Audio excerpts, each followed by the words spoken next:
Welcome to The Briefing, your weekly debrief of top news by the Arizona Republic and azcentral.com. Here are the top 3 things that you need to know this week. The University of Arizona is hosting a public meeting in Tucson on Thursday to discuss the ongoing spillover, a projected $162 million budget shortfall. This is the first meeting at the U of A campus since President Robert Robbins announced he will step down at the end of his contract in 2026. The school faces ongoing layoffs, furloughs, and cuts. The Maricopa County Board of Supervisors is implementing new rules meant to curb disorderly behavior at their meetings. They include not holding up signs, no applause or booing, and limiting to 2 the number of items that attendees can discuss. These rules add to security measures like roped-off areas and security escorts to the speaker podiums. The Tucson trial for a border rancher accused of killing a Mexican migrant has reached the halfway point. As part of the trial, jurors were able to visit the ranch located east of Nogales. Last week, Governor Hobbs vetoed a bill that would have allowed property owners to shoot trespassers on their land in self-defense. A new Arizona law will reform assisted living facilities after an Arizona Republic investigation uncovered violence and neglect. The 90-year-old victim was, I guess she was hit by another resident there or patient there.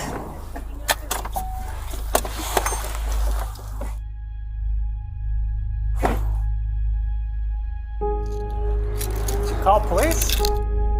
I'm scared and I'm hurt and I'm afraid and I can't defend myself against this attack.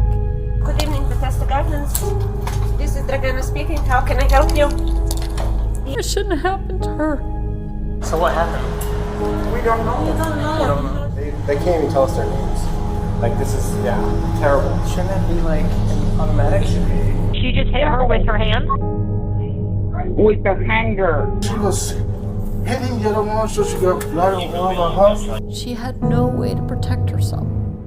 That is the first minute from the story published last April. Joining me now are Kelly McGlade and Sahana Jayaraman. What was the toughest part about putting this story together? The whole thing.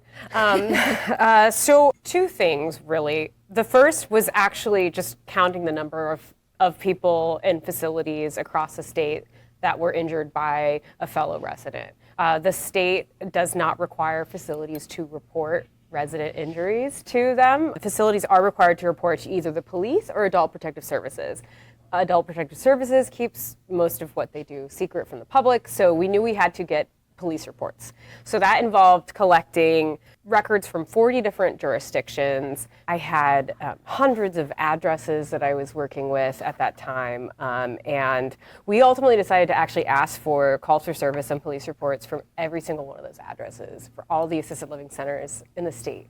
And then putting it in the database, that was the other big challenge. Can you detail some of the impact that it's had since then? The biggest piece of impact is definitely a law that this last Monday was signed by Governor Katie Hobbs.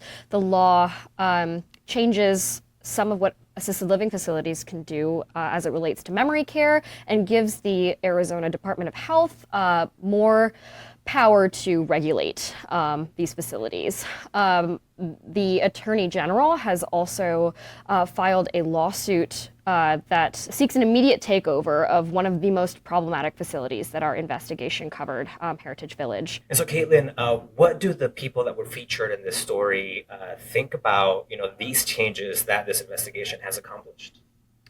They feel vindicated, and they also feel very proud that they were able to do right by their loved ones.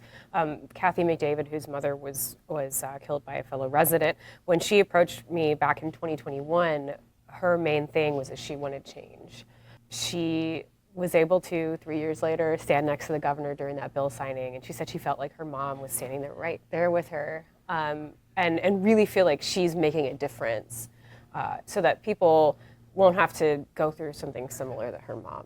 So the Arizona Republic actually published several tools meant for this purpose that improve upon what the state had already provided consumers, including a database where people can search whether or not a facility has had a complaint filed against it, a database that details citations against all facilities, and a third database that details those resident-on-resident harm incidents that we got through police reports. You can find them at seniorcare.azcentral.com.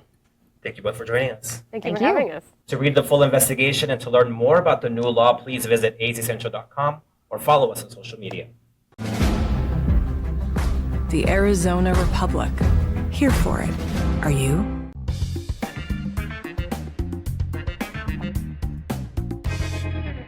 For this week's Sunspot, you may have noticed more hummingbirds hanging out around Arizona. That's because this small bird's annual migration has begun, and Arizona is the hummingbird capital in the United States.